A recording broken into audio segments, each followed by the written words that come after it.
pegue a sua Bíblia, ainda tem 10 minutos para trazer uma saudação aos irmãos. Abra comigo no Evangelho segundo escreveu o evangelista Marcos. Preparei várias mensagens para pregar hoje, mas Deus tem me inquietado para falar alguma coisa aqui. Já preguei nesse texto há alguns dias.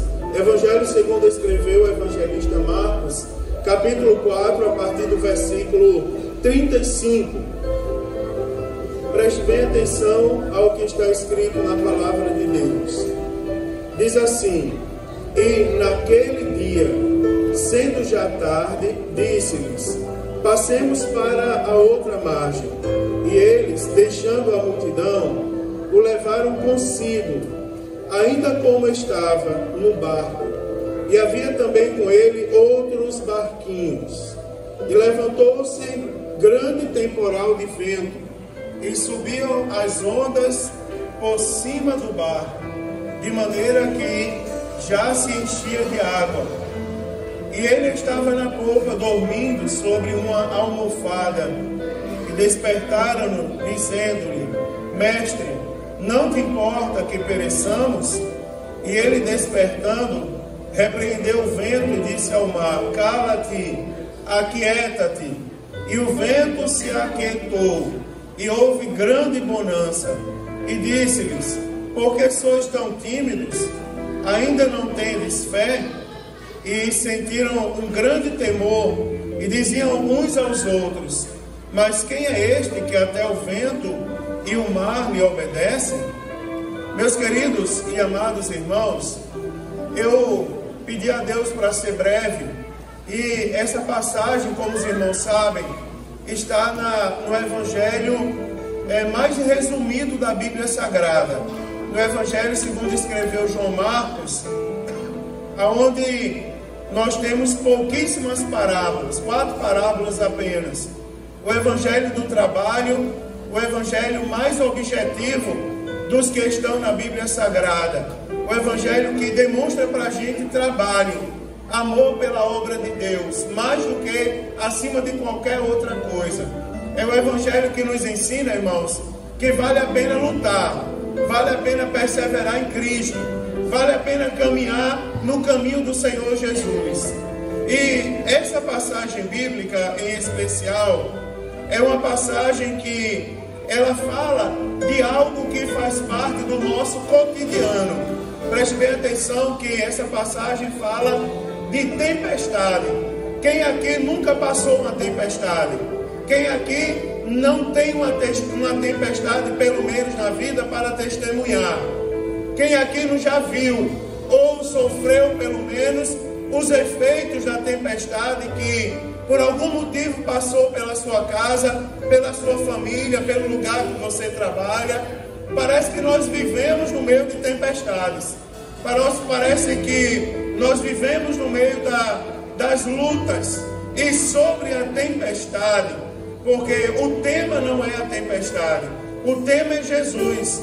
Mas sobre a tempestade, eu posso adiantar para os irmãos que elas são inevitáveis. Não há, irmãos, quem passe nessa vida, quem consiga viver nessa vida isento de tempestade. Elas vêm quando a gente menos espera. Está tudo bem, aí quando tudo está bem, a tempestade chega.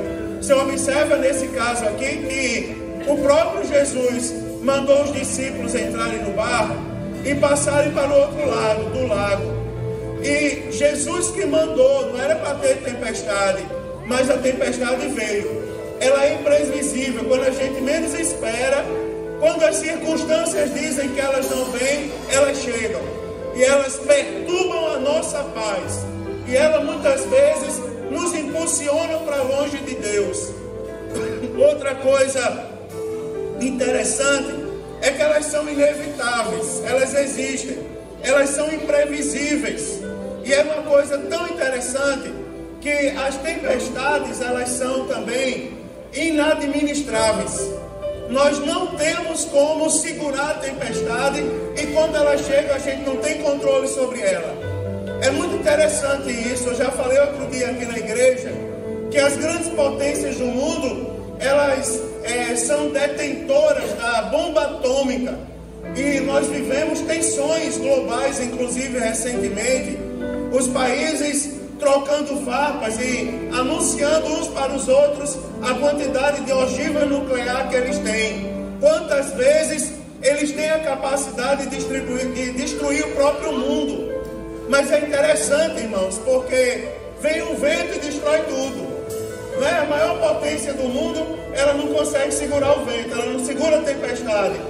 Ela manda no mundo todo. Se o presidente daquele país disser que vai deixar de mandar dinheiro para outro país, aí as bolsas de valores sobem, é uma desgraça mundial. Mas lá no país dele, vem um furacão e destrói tudo, e ele não pode fazer nada. Porque ele não tem poder sobre a tempestade. Ninguém tem poder sobre tempestade alguma. E é aqui, querido, nesse momento, que eu quero começar minha saudação para vocês. Levando em consideração que as tempestades, elas são imprevisíveis, elas são imprevisíveis, elas são inadministráveis, elas são, queridos, inevitáveis também, sempre elas virão. Agora, essa história, ela fala uma coisa interessante, é porque essa história se baseia em 3 perguntas. A primeira pergunta é a pergunta dos discípulos para Jesus, porque é interessante, sabendo nós que nós passamos por tempestades, muitas vezes nós fazemos como os discípulos que estavam no barco. Quando eles dizem assim: Senhor, não te importa que nós pereçamos? É interessante porque tem a pergunta dos discípulos para Jesus, como se fosse a nossa pergunta para ele, mas tem também a pergunta de Jesus para os discípulos: por que temeis, homens de pequena fé? E tem também a pergunta dos discípulos entre si: mas quem é esse que até o vento e o mar lhe obedecem? Preste atenção, queridos, que a primeira pergunta, já que eu disse que eu vou trazer apenas uma saudação, é na verdade um apelo. Porque a Bíblia Sagrada diz que nessa hora aqui, é interessante que nesse momento a tempestade não estava chegando, ela já tinha chegado. A Bíblia diz que, se nós formos olhar, a ciência explica essa tempestade. Eles estavam atravessando um lago, onde a ciência diz que de tempos em tempos o vento sopra para o lado do Monte Hermon e ele desce no lago onde eles estavam. E naquele vento que desce, ele causa ondas, causa tempestade. Mas o que é interessante aqui é porque foi Jesus que mandou eles entrarem no barco e passar para o outro lado. É interessante porque esse tipo de tempestade aqui, muitas vezes a gente não entende por que a gente passa. Ela é bem interessante. Se foi Jesus que mandou passar para o outro lado, por que a gente tem que passar a tempestade?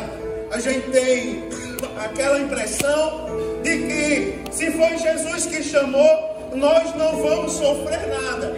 Se Jesus mandou a gente vai passar na bonança.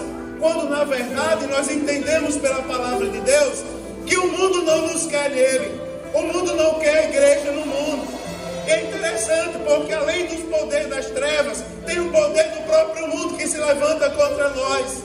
É interessante, irmãos, a tempestade vem, mesmo estando nós com Jesus, mesmo sendo Jesus que nos mandou passar de um lado para o outro, mas a tempestade vem. Nada pode impedir a tempestade chegar. Preste bem atenção que a tempestade chegou, mas agora os discípulos fazem um apelo: Senhor, não te importa que nós pereçamos, porque a Bíblia diz que a essa altura Jesus estava deitado, dormindo sobre uma almofada na polpa do barco. Ele estava lá dormindo como quem não se interessava. É interessante porque essa pergunta aqui nós encontramos outras vezes na Bíblia. Por exemplo, lembra de Marta e Maria chorando a morte do seu irmão? Senhor, se o Senhor tivesse chegado, Lázaro não teria morrido. Jesus, ele fica observando esse tipo de pergunta. Que qualidade de crente nós somos? Que a primeira tempestade na vida, às vezes a gente quer desistir. Que qualidade de confiança nós temos no nosso Deus? Quando a primeira luta que se levanta, a primeira coisa que vem na nossa cabeça é: eu não vou mais, eu não vou mais servir, eu não vou mais louvar, eu não vou mais adorar, eu não vou mais glorificar, eu não vou mais fazer parte. Você observa, isso está na nossa boca. E Jesus trata conosco essa noite. Ele está lá, irmão, como quem está dormindo na polpa do barco. Sabe por que ele estava dormindo, irmãos? Eu vou falar uma coisa para você. É porque depois de murmurarem, você observa que Jesus, ele não trata com os discípulos agora. Você observa, Jesus estava lá na polpa do barco, dormindo sobre uma almofada, porque ele sabia de uma coisa: nós não temos poder sobre a tempestade. Nós não podemos segurar a tempestade. Quando ela vem. Se ela tiver de machucar, machuca. Agora, a tempestade não é capaz de encostar no nosso Deus. Ela não é capaz de encostar em Jesus. Tem um detalhe, a gente fala, se aquieta vento, cala-te, e ele não se cala. Mas sabe por que Jesus dormia enquanto a tempestade parece que ia levar o barco a pico? É porque ele sabia que aquela tempestade não era maior que ele. A tempestade estava quase levando o barco para afundar, mas não ia levar, porque Jesus estava naquele barco. Não ia levar. É interessante, se nós olharmos aqui, a tempestade ela vai aparecer nos evangelhos 2 vezes. Preste bem atenção, ela aparece primeiro, Jesus estava no barco. Primeira vez que aparece, Jesus estava no barco. A segunda vez ele não estava. Interessante que, vocês lembram que quando Jesus não estava no barco, ele veio caminhando por sobre as águas. Ele mandou que passassem e veio a tempestade e ele não estava no barco. Mas quando se perturbaram por causa do que estava acontecendo, quando olharam, lá vem alguém caminhando por sobre as águas. É um fantasma. Não, é Jesus que estava se aproximando. Jesus foi lá naquela ocasião e primeiro acalmou o coração dos que estavam no barco. E depois ele acalmou a tempestade. Agora ele fez o contrário. Quando murmuraram, porque Senhor, não te importa que nós pereçamos, aí a Bíblia diz que ele se levanta, repreende o vento e o mar. Cala-te, aquieta-te. E depois ele trata com os discípulos. Preste atenção, porque tem uma explicação aqui. Primeiro, ele trata com a natureza para depois tratar com os discípulos.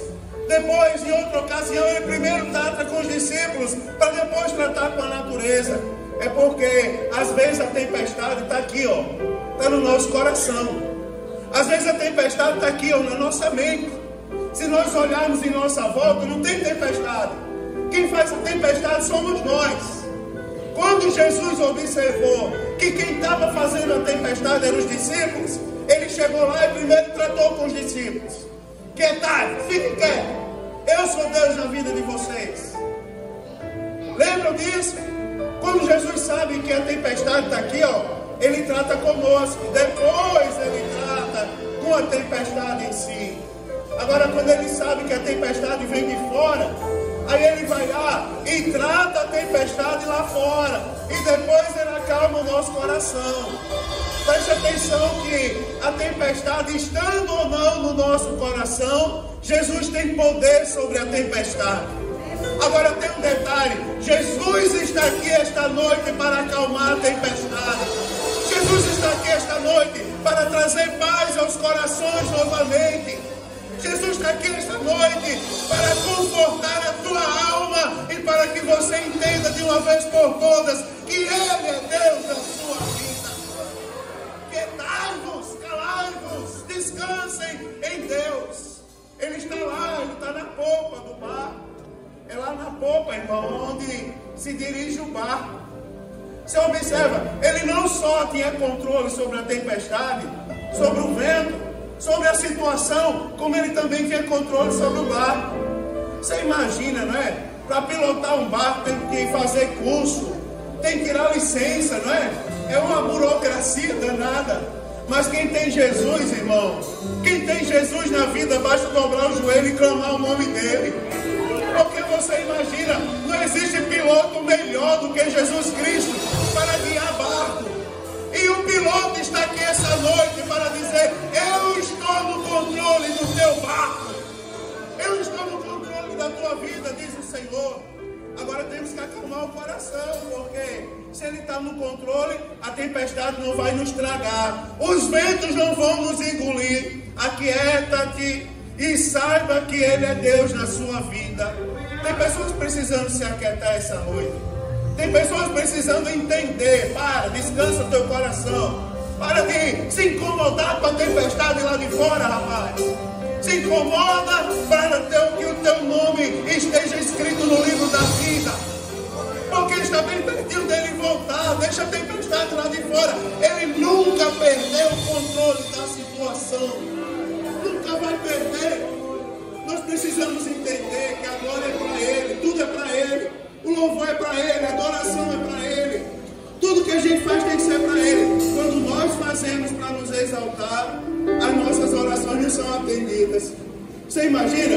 Tem muita coisa aí, se tivesse acontecido hoje, tinha muita gente dizendo, eu acalmei a tempestade. E eu não tinha. Tinha muita gente dizendo, foi eu que dobrei o joelho. Mas você o quê, rapaz? Mas Jesus sabia disso, aí ele disse assim, então vou deixar acontecer. Para ver se você tem poder mesmo. Porque nós não temos poder. Quem tem poder, ele se chama Jesus Cristo. Na nossa vida. E nós precisamos entender isso. A primeira coisa é a pergunta que fizeram para ele. Não te importa que nós pereçamos, importa sim. E para que vocês saibam que ele se importa, essa noite ele está acalmando ventos. Ele está acalmando tempestades. Essa noite ele está colocando ponto final em situações desse lugar. E a segunda pergunta para eu terminar. Por que vocês são tão tímidos? Por que vocês são tão tímidos? A primeira coisa, irmãos, que nós devemos observar nessa pergunta aqui, são 3 coisas, eu já termino. Aliás, 4. A primeira coisa é que nós temos que entender. Você observa, por que sois tão tímidos? Nós temos que entender que havia uma promessa de Jesus. Entre no barco e passe para o outro lado. Quem mandou passar para o outro lado tem ou não tem poder? Se ele mandou passar para o outro lado, nós vamos ou não vamos chegar lá? Nós vamos ou não vamos conseguir? E por que às vezes a gente questiona? Mas Jesus nos vai lembrar, porque vocês não têm medo? Homens de pequena fé. Lembrem-se quem é o Jesus que você serve. Foi Ele que mandou. Se Ele mandou, Ele se responsabiliza. Se foi Ele que mandou passar para o outro lado, você vai passar. Você vai chegar lá. Se você está fazendo para Ele, você vai ver que não tem tempestade que afunde o seu barco. Podem fazer o que quiserem fazer, mas se foi Jesus quem prometeu, Ele vai cumprir, porque Ele tem poder para cumprir as suas promessas em nossa vida. Jesus está aqui essa noite. Nós temos que acreditar na promessa, nós temos que acreditar na presença de Jesus na nossa vida. E eu não vou falar sobre tudo, mas a presença de Jesus muda as coisas. Nós temos que acreditar na paz.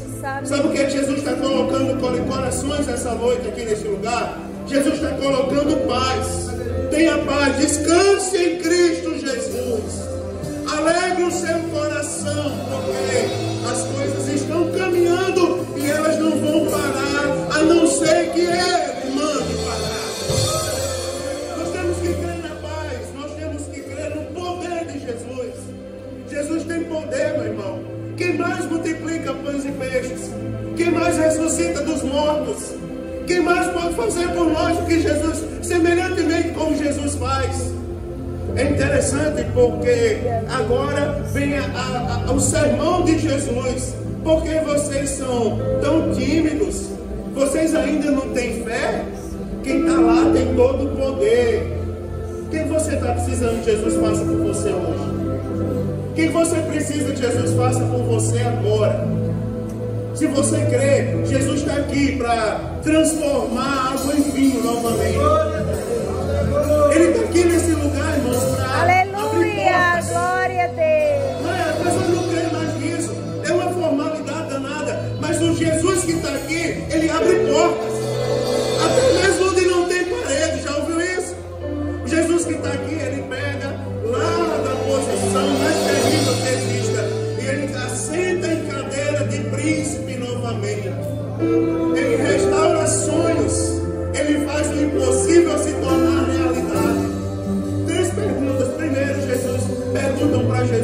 você não se importa que nós pereçamos?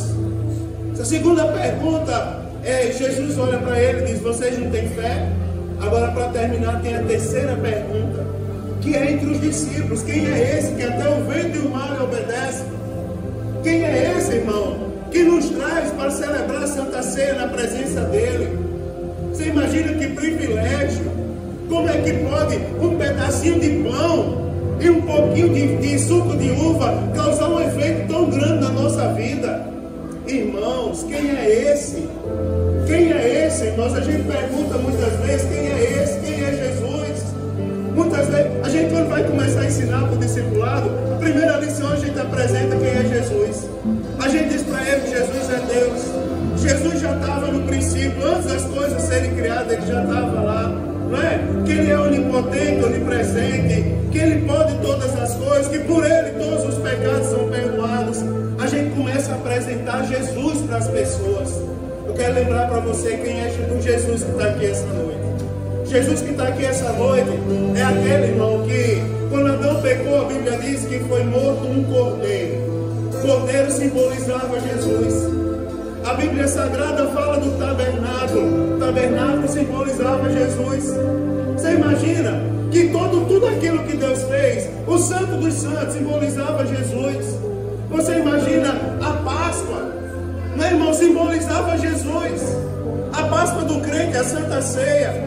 Você imagina, né, irmãos, o general dos generais, né, o maravilhoso conselheiro, o Deus forte, o Pai da eternidade, o príncipe da paz. Você imagina quem é Jesus, Andrei? General dos generais, não existe guerra que ele não possa acalmar. A Bíblia diz, ele faz cessar a guerra até os fins da terra.